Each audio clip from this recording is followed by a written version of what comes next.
O próximo aluno a apresentar agora é o aluno João Pedro, aluno de mestrado. Então, pode começar. Você tem 15 minutos, mais 5 de perguntas. Faltando 5 minutos, eu te aviso, ok? Tá bem. Obrigado, Natália. Bem, bom dia para todo mundo, novamente.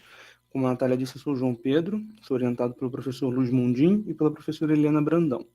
Eu estou trabalhando com a produção central exclusiva de um par de Ws decaindo em elétrons e míons no experimento CMS, usando dados do RAN2 e algoritmos de machine learning. Aqui alguns pontos que eu vou abordar na minha apresentação. Bem, a principal motivação do meu trabalho é uma investigação do setor eletrofrágil com modelo padrão, né? A gente sabe que desde sempre, praticamente, né? o setor eletrofrágil é investigado e posto em prova, né? E a gente sabe que qualquer desvio que venha apresentar pode indicar física além do modelo padrão.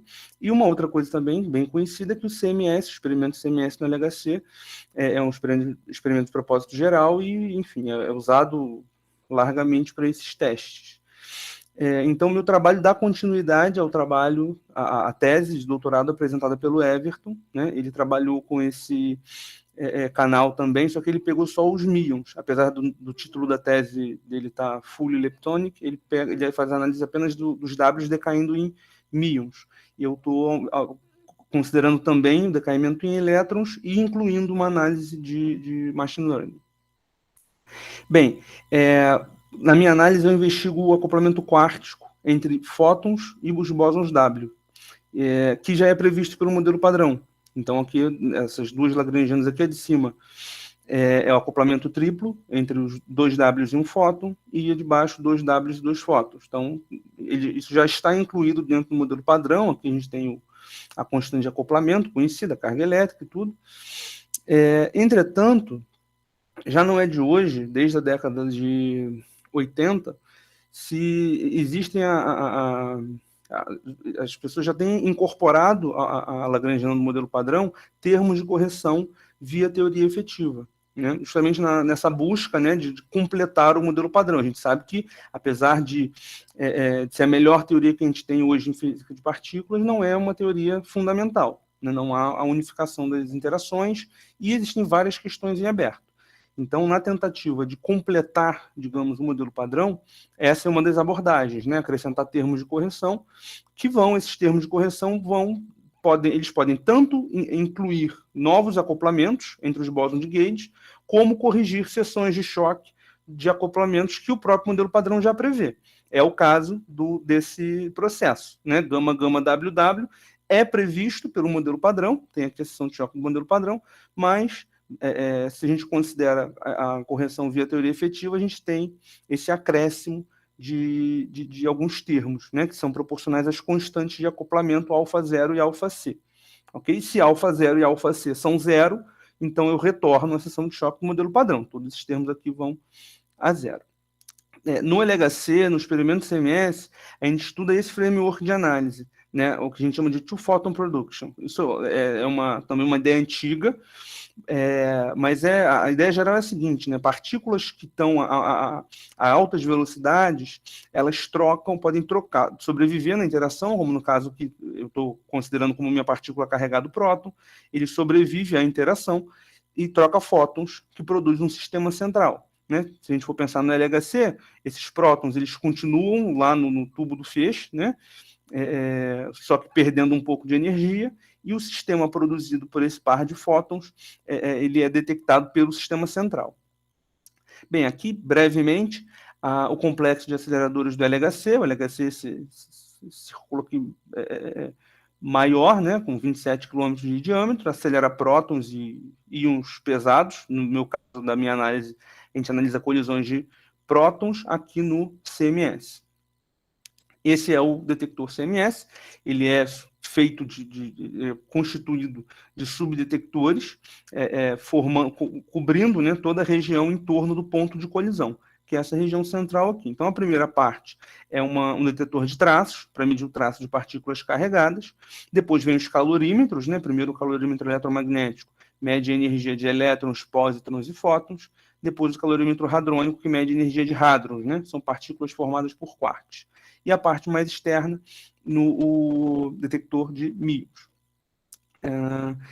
Desde 2016, na verdade, começa a tomar dado em 2016, mas já foi comissionado e a proposta é anterior, obviamente, desde 2014, um outro subdetector chamado PPS, que é um espectrômetro preciso de prótons, numa tradução livre, que fica na região, que ele foi colocado, né, na região frontal do CMS, a mais ou menos 210 metros do ponto de colisão. Então, se aqui eu tenho o CMS central, o PPS está lá na frente, né? Como aqui a setinha indica, o IP5, que é o CMS central, ele está lá para a esquerda, bem longe. A ideia do PPS é justamente medir a energia perdida dos prótons, que interagiram, trocaram fótons, produziram um sistema central e são espalhados, né, ainda dentro do tubo, mas como perderam um pouco de energia, eles são um pouco mais desviados pelos magnetos do LHC.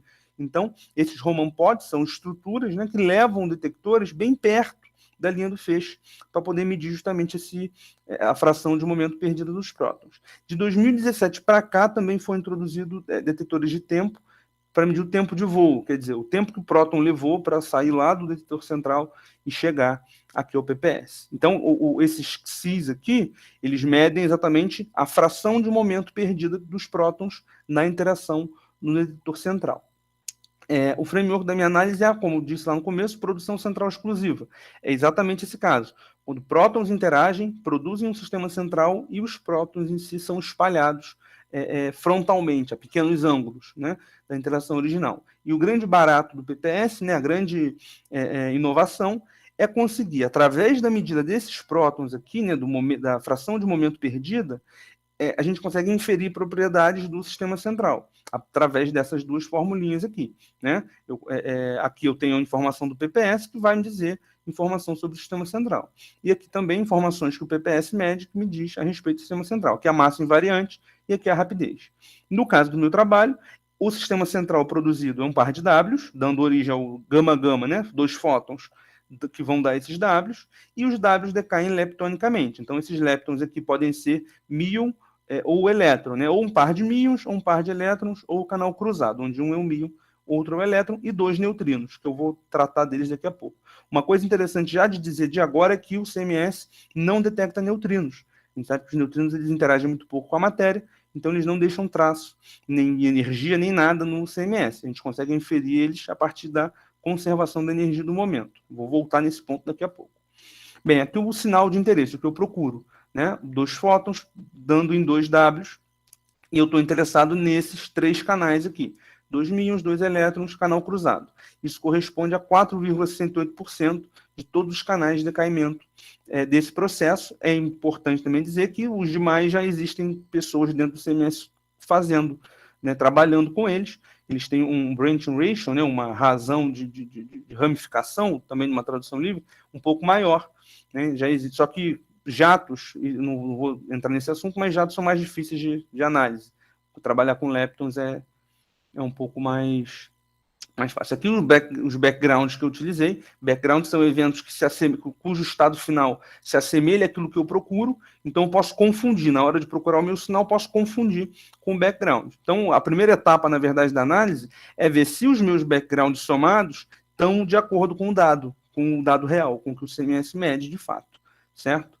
E a parte de tomada de dados e correções, calibração e tudo mais, é um processo complicado e trabalhoso, que eu gastei tempo, né, fazendo isso tudo, mas não vou abordar aqui com grande minúcia, porque não tenho tempo, mas está lá nos backups, quem quiser mais detalhes a respeito disso, a gente pode conversar depois.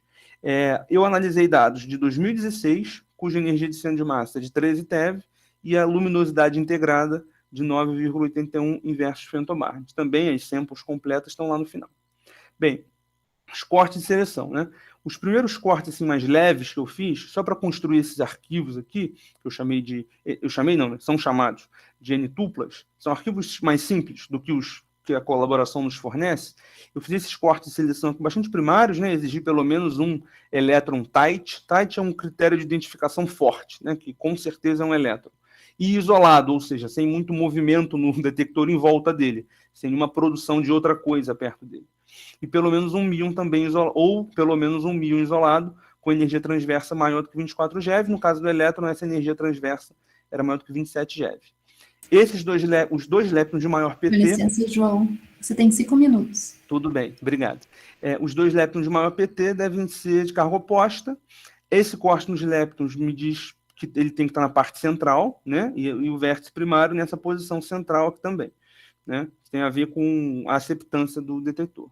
Depois apliquei novos cortes para observar a coerência dado Monte Carlo, que, como eu disse, é um dos primeiros passos. Então, os leptons têm que ser tight, ou seja, com certeza são leptons, tem que ter 2 prótons medidos no PPS, e a massa invariante do par de leptons maior do que 110 GeV, para sair do pico do Z. A gente sabe que o bóson Z decai em leptons, no par de leptons, a massa dele é em torno de 90 GeV. Então, ele vai fazer uma gaussiana, né, ali em torno, então eu quero sair, eu não quero medir Z, então faço esse corte para sair dessa região. Bem, aqui a minha coerência sinal dado Monte Carlo, a gente vê que existe uma boa coerência, né, para essas variáveis. Aqui eu já peguei todos os canais somados, íons, elétrons e canal cruzado, tudo junto. Bem, agora a questão dos neutrinos, né? Como eu disse, eu tenho 2 neutrinos produzidos pelos Ws, né? 2 leptons e 2 neutrinos. Os neutrinos não deixam sinal. A gente só consegue medir, a gente consegue inferir que houve a produção de neutrinos pelo desbalanço, na verdade, de energia e momento. Né? A gente sabe que a energia e momento tem que se conservar. Se eu tenho neutrinos que não deixam sinal, eu vou ter um desbalanço. Então, a gente faz algumas assertivas, né? A gente impõe algumas condições baseadas na conservação da energia do momento. Por exemplo, a energia transversa faltante é devida ao par de neutrinos. A soma dos Ws, né, do momento transverso dos Ws, tem que ser perto de zero. A acoplanaridade tem que ser perto de zero. O que significa isso? O par de W é back-to-back, né? Ele faz isso daqui. Cada W um com o outro, se são produzidos em repouso. A cinemática do sistema central pode ser reconstruída usando os prótons que foram espalhados, como eu disse, formação do PPS que pode ser usada para medição, para inferir o que houve no sistema central. Com base nisso, a gente constrói vínculos, né, baseados nessas assertivas, né, nessas proposições. São 10 vínculos que juntos constroem um discriminante, que é simplesmente a soma da quadratura desses vínculos. E a gente aplica um fit cinemático, cuja ideia é minimizar esse discriminante. Então, a gente deixa 6 variáveis livres, Px, Py e Pz, de cada neutrino, 6, e a gente faz uma minimização recursiva, de forma a minimizar esse discriminante e obter, no fim do dia, as variáveis, né, as 6 variáveis, 3 de cada neutrino, certo? Esses sigmas são simplesmente parâmetros de resolução que vêm do Monte Carlo, né, da simulação. O resultado dos ajustes são mostrados em breve, no próximo slide, mas uma coisa que é importante dizer é que eu faço mais um corte no número de traços extras, ou seja, as partículas que são produzidas na colisão fora os leptons que eu vou medir, né? A gente sabe que no meu sinal procurado, esse valor é no máximo de uma partícula a mais do que as que eu já procuro. Então, eu posso botar esse corte aqui para limpar mais ainda, digamos, a minha análise. Então, aqui estão as resoluções das variáveis dos neutrinos, né, para o canal muon-muon, tem para o elétron-elétron e canal cruzado, está no backup, posso mostrar, e aqui já considerando uma sample anônima, né, de eventos, considerando não o modelo padrão, mas já valores de acoplamento anômalo. E aqui a gente vê a resolução boa para todo mundo, né, relativamente boa, bate com o que o Everton encontrou. Bem, aqui a massa invariante do par de Ws e o momento transverso. Aqui já não é o que é gerado, né, o que é fitado e o que é medido, o momento transverso. Aqui para o muon, não, está aqui, eu achei que estava no backup, mas está aqui. Bem, muito bem. Eu só passei rápido porque, enfim, o mesmo resultado para todos os canais, né? Chegado ao fim, né, quer dizer, quais são as conclusões que a gente chega aqui? O fit funciona bem, isso a gente já sabia da tese do Everton.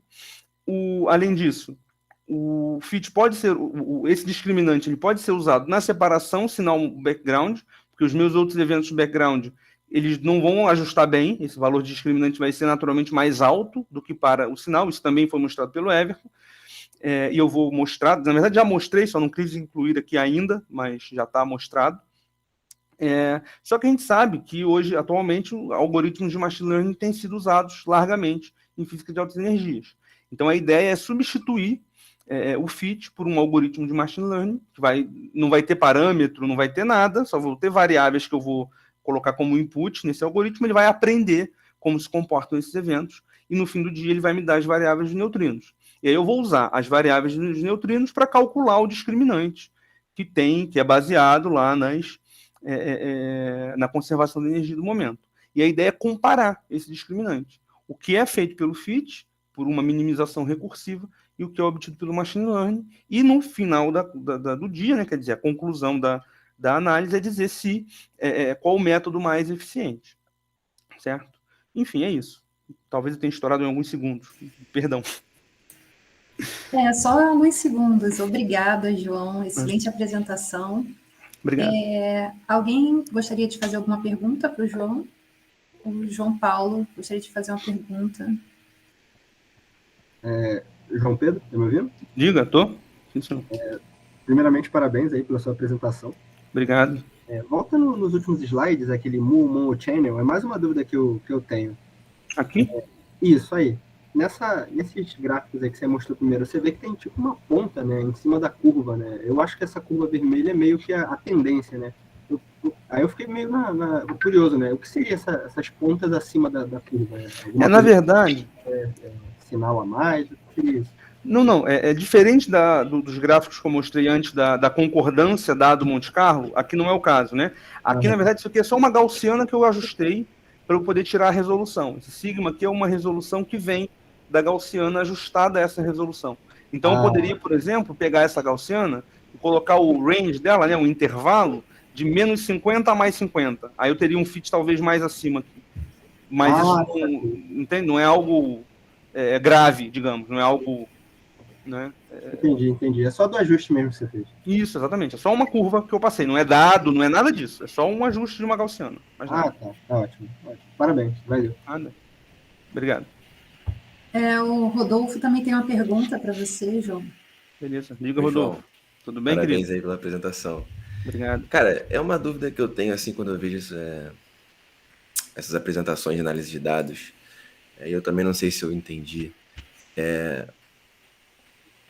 A limpagem das suas medidas, né, do seu background, vocês consideram, vocês utilizam conservações de energia e momento para limpar esses valores? É sempre assim? Não. Como é que funciona isso? Então, vamos lá. Deixa eu voltar lá nos cortes de seleção. É porque eu tive que passar, 15 minutos é muito pouco, tem muita coisa para falar. Inclusive, eu percebi, até bom que fique gravado, para depois eu não levar bronca, que me fugiu, eu não sei em que momento eu tirei o slide com as minhas samples de sinal, que eu não falei, que eu fiz modelo padrão e mais 4 samples de sinais anômalos, né, com aquelas variáveis alfa 0 e alfa c, com valores que, enfim, a colaboração está analisando hoje. Esse slide, ele simplesmente desapareceu, não sei onde ele foi parar. Eu devia ter falado disso, mas, enfim, vou voltar na sua questão. Repara bem aqui nos meus processos de fundo, né, pegar um exemplo deles.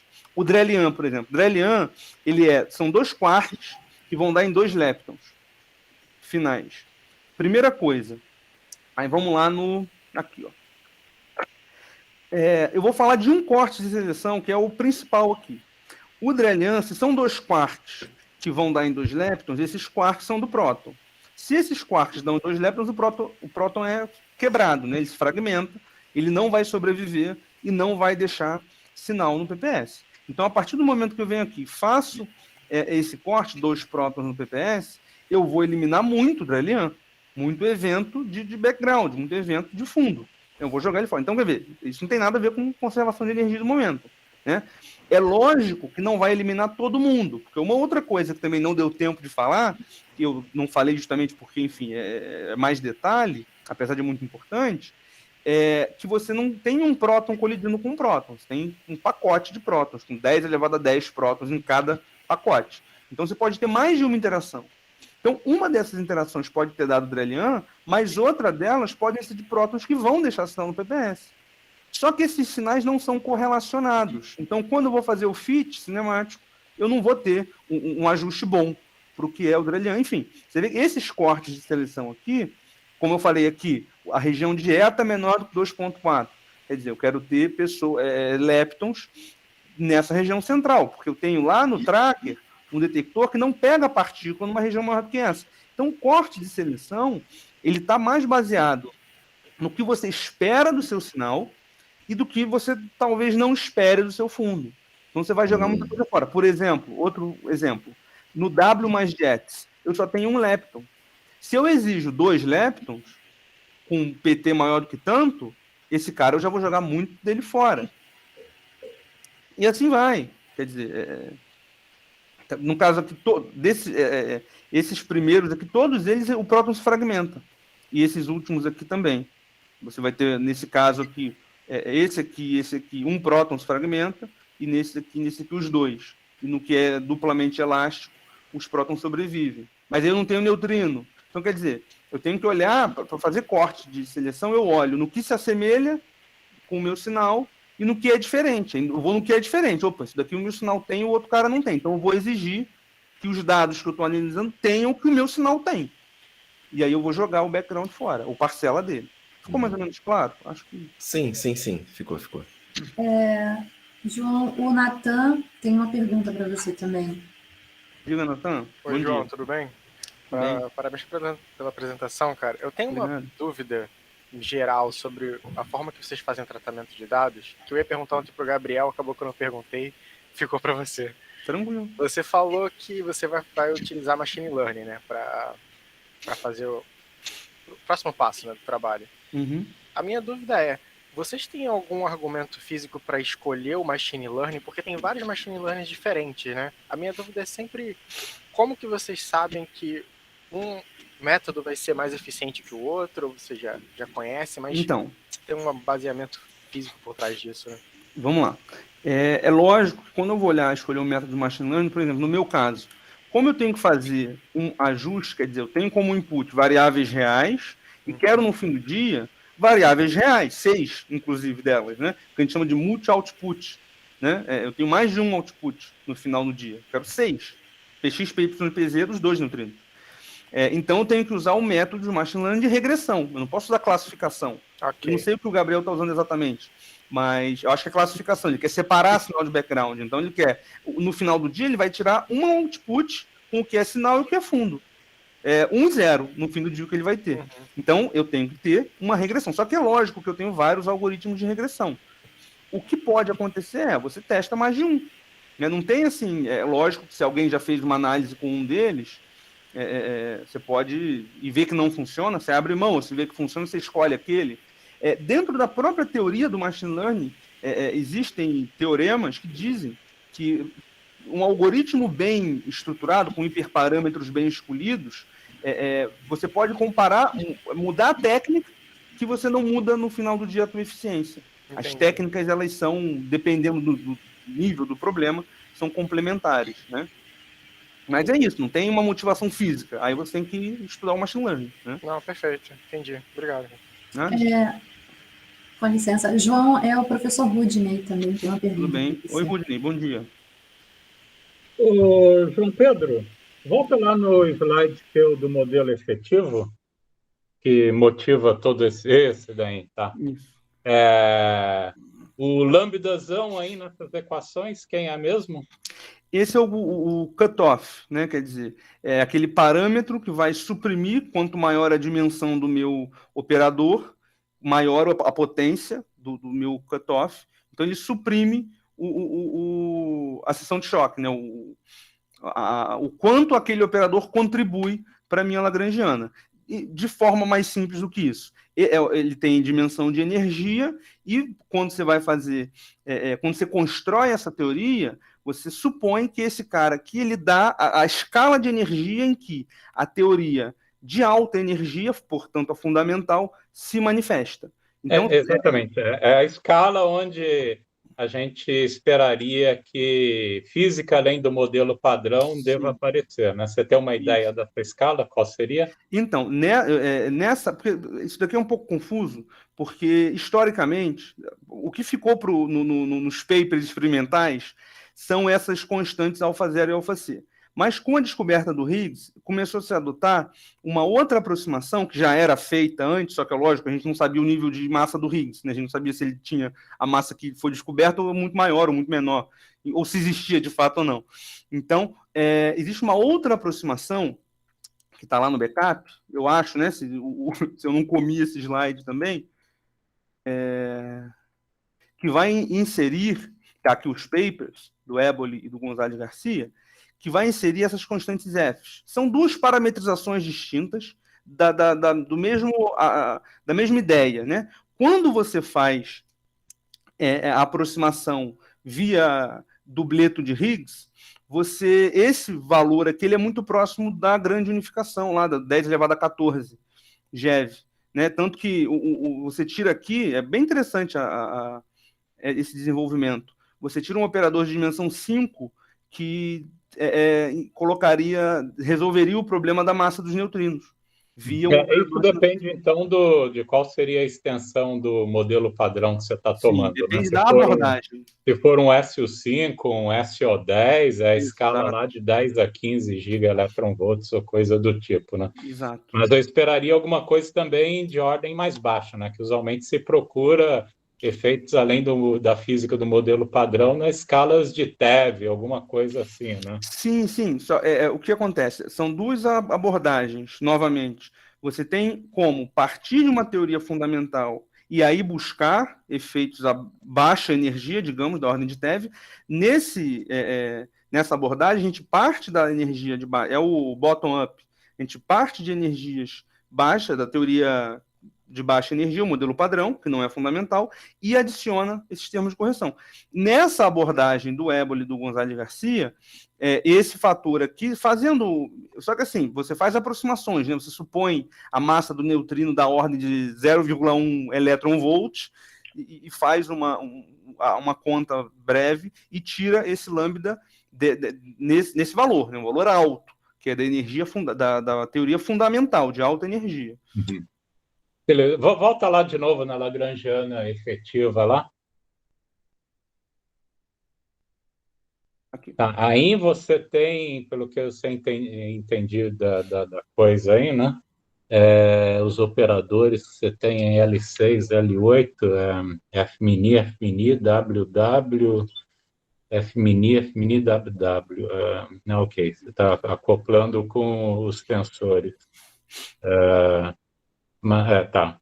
Mas, no fundo, você está falando de leptons, etc., lá nos teus sinais, mas daí não seria olhar exatamente para fóton, WW, para procurar esse tipo de efeitos desses operadores? E a estatística que você está fazendo não seria uma estatística para me dizer quem são esses Cs aí, e lambda, né?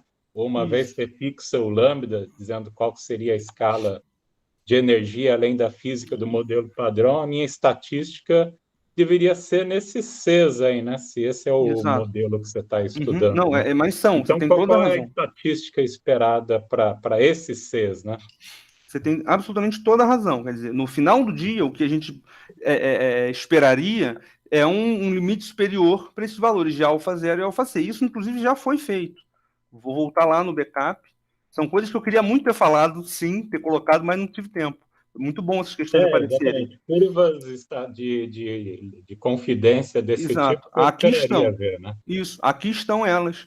Essa daqui vão até o que... Aqui à esquerda é o que é esperado, né, para o Run 2, só que é lógico, a gente não conseguiu essa luminosidade toda. Então, a gente tem um problema de estatística muito grande no segundo run do LHC, que foi quando o PPS entrou para tomar dado, né, 2016, 17 e 18. Então, a gente não chegou ao 100 inverso fantomar.